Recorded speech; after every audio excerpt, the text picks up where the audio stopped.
Hey, this is Charles Mitri from loungeboudoir.com with another episode of Boudoir Pose Breakdown. And in this episode, we're going to take a close look at a boudoir pose I call Landscape of the Booty Boudoir.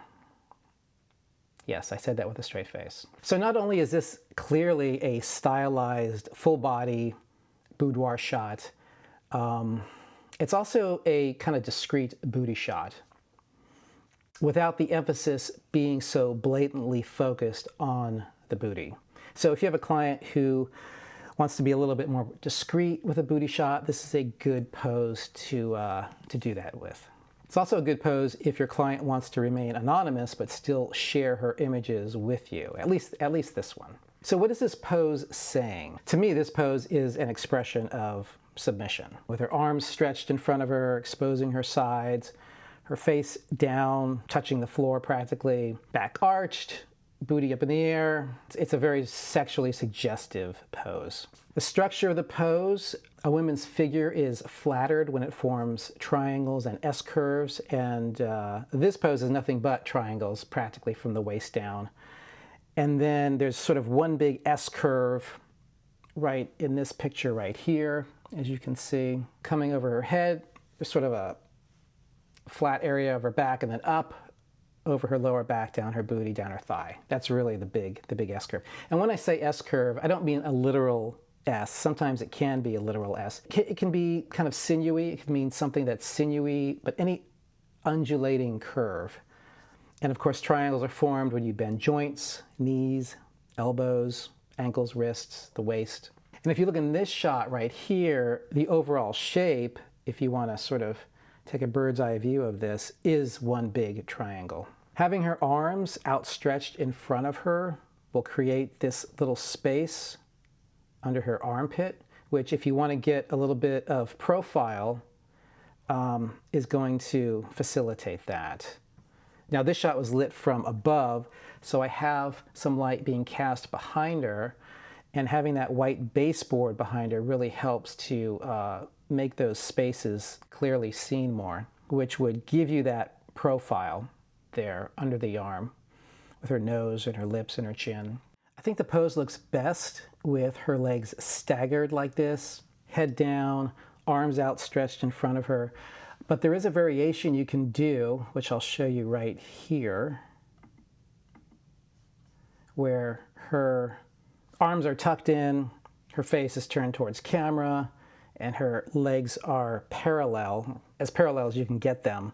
It's not as vulnerable a pose. I don't like it as much as I like the original here. I think with her arms outstretched, it kind of balances the pose out a little bit more. You also get this great leading line from her fingertips, upper forearm, upper arm, that points kind of to her booty. You have to fill in the gap between her shoulder blade and the booty, but it's there subtly. And I like her hair draped forward, exposing the neck.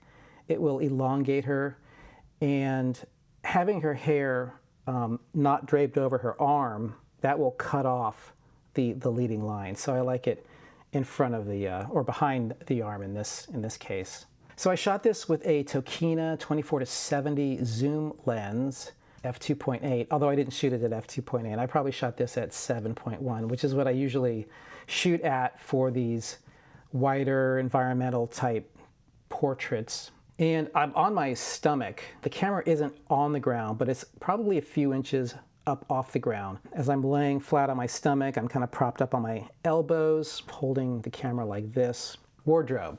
I prefer to shoot this pose in a onesie because if you want to showcase the booty, covering up her midsection with a onesie is going to highlight that area of her body. It's also going to hide any folds, any skin folds that may occur when she's scrunching up her booty there like an inchworm. So the onesie will hide any of those folds here. As you can see in this shot here, even though this person here is relatively thin, there is a little gap here that I would normally touch that up, but I left it here to show you, and it looks a little odd. It's kind of like a triangle. So A onesie will hide any folds that the skin would make along the back there. When I recommend a onesie. I always recommend that the woman have, if she can, get something that has a lacy pattern or some type of mesh to it, because I really like that texture showing up in the image as well. So Landscape of the Boudoir is a definitive boudoir pose. It's quite striking, it's dramatic, and it makes a bold statement. It's also great, like I said before, if the woman wants to remain anonymous but still share her pictures with you. She can hide her face, and it's good for that as well. Thank you so much for watching. Please like and subscribe if you like these videos, and I will catch you at a future point in the YouTube universe.